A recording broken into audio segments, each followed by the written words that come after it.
আল্লাহর নাম নিয়ে শুরু করছি। প্রথমেই আমি অত্যন্ত গর্বিত, আজকে একটা অত্যন্ত গুরুত্বপূর্ণ দায়িত্ব আমাকে দেয়া হয়েছে, যেটাতে আমি দীর্ঘ 42 বছরের বেশি হবে বিভিন্ন পরিক্রমায় আমি খেলেছি, অধিনায়কত্ব করেছি, তারপর আপনার সিলেকশন কমিটিতে ছিলাম 2 টার্ম। ইনফ্যাক্ট সবাই জানে 2 টার্ম, আমি আসলে 3 টার্ম করেছি। মাঝখানে একটা ছোট্ট একটা টার্ম ছিল যখন আমার প্লেইং ডে ছিল তখন।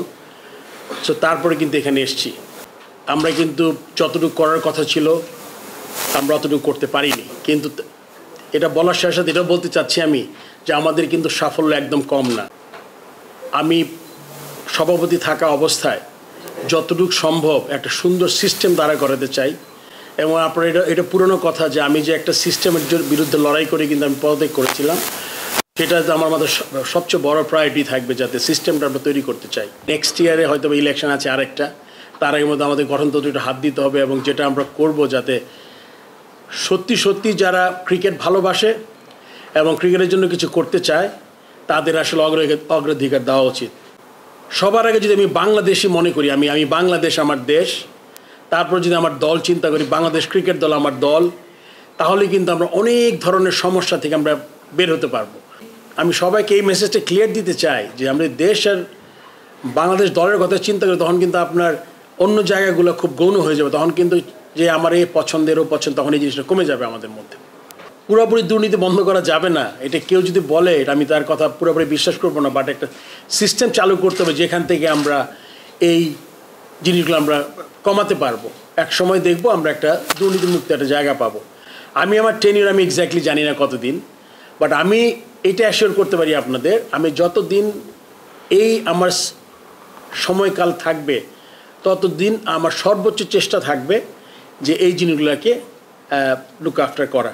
আমি আশা করব যারা কাজ করার, যাদের আগ্রহ কম, তাদের আসলে শুধুমাত্র বোর্ডে থেকে বোর্ডের ডিরেক্টর এইটা আসলে এই পরিচয়ে পরিচিত হওয়ার জন্য এটা গর্ব করার মতো কিছু হবে না।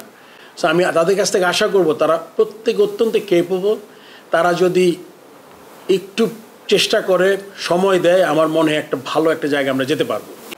আপনাদের দায়িত্ব হলো গিয়ে যেমন ছোট ব্যাপারটাকে অনেক বড় করে দেখার দরকার নেই, বা সমালোচনাও যাতে আমরা একটা যতটুকু পারি, আপনি সবাই পারবেন না, বাট যারা পারি, যারা অনেক দিন ধরে আছি, তারা কিন্তু চেষ্টা করবেন যে আপনাদের কলম দিয়ে হোক, যখন ইন্টারভিউ করবেন, যখন টক শো করবেন, তখন যাতে আপনারা যেই পয়েন্টগুলো খুব জরুরি আমাদের দেশের ক্রিকেটের জন্য গুরুত্বপূর্ণ, ওগুলোতে এমফেসিস দিয়ে ওগুলো আপনি চেষ্টা করবেন হাইলাইট করার জন্য। এটা আমার অনুরোধ থাকবে আপনাদের কাছে।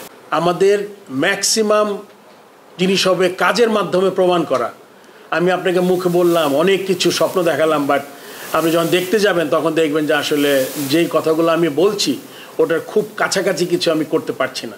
এই জন্য আমাদের কথা কমিয়ে দিয়ে আমাদের কাজে যেই জায়গাগুলো খুব গুরুত্বপূর্ণ ক্রিকেট আমাদের ইমপ্রুভমেন্টের জন্য, আমাদের ওই জায়গাগুলোতে আমাদের একদম প্রায়োরিটি বেসিসে, আপনি অনেকগুলো ফিল্ড আছে আমাদের ভালো করার। আমরা প্রথমেই মাইক্রো ম্যানেজমেন্টে যাব না, আমরা একদম যেগুলো খুব ইম্পর্টেন্ট সেক্টর, যেমন আপনি ন্যাশনাল টিমের খেলা বাদ দিতে পারবেন না যে আমি ন্যাশনাল বাদ দিলাম অন্য কিছু করি, এটা হবে না। ন্যাশনাল টিমের আমার প্রায়োরিটি তো থাকবেই। At the same time game development, HP, তারপর আপনার যেই জিনিসগুলো আছে ফ্যাসিলিটিস, তারপর আপনার ওইদিকে গ্রাউন্ডস, এই জিনিসগুলো যে 4-5টা আছে যেটা হলো গিয়ে ক্রিকেটের ইমপ্রুভমেন্টের জন্য অত্যন্ত গুরুত্বপূর্ণ, এই জায়গাগুলোতে আমাদের ফোকাস করতে হবে। সো দ্যাট আমরা যাতে আজকে এখানে বসে যাতে 3 বছর 4 বছর পরও যাতে আমাদের সেম কথা বলতে না হয়। আমাদের ডোমেস্টিক বেটার করতে হবে, আমাদের পিচ ভালো করতে হবে, আমাদের এসপি টিম থাকতে হবে, এই টিমের বেশি ট্যুর থাকতে হবে, এটা আমরা চেষ্টা করব। অনেক পারিপার্শ্বিক ব্যাপার থাকে, ইচ্ছা করলেও কিন্তু যারা দিন কাজ করেন তারা কিন্তু অনেক কিছু চেষ্টা করলেও হয়নি, আবার অনেক চেষ্টাও ছিল না হয়তো বা এনাফ। সো আমরা চেষ্টা করব, যদি আমাদের এখন দলটা 10 জনের, আরও অনেকজন হয়তো বা দেশের বাইরে আছেন, কোথায় আছেন, এই যেটাই আমাদের আছে এইটা নিয়ে আমাদের এগিয়ে যেতে হবে। আমার প্ল্যানিংটা আসলে হবে পিছন থেকে বেশি, সামনের থেকে কম। আমি যে ডিপার্টমেন্টগুলো আমাদের দরকার সেই ডিপার্টমেন্টগুলো আমি করব। সো সবাইকে অনেক ধন্যবাদ আজকে আসার জন্য, আর সবাইকে অনেক ধন্যবাদ বাংলাদেশ ক্রিকেটের দীর্ঘদিন ধরে সাপোর্ট করার জন্য। আমরা খারাপ খেলার সময় আপনারা আছেন, ভালো খেলার সময় আছেন, এই জিনিসটা খুব গুরুত্বপূর্ণ, অ্যান্ড এই জিনিসটা ধরে রাখতে হবে আমাদের। আমাদের দর্শকদের অনেক ধন্যবাদ।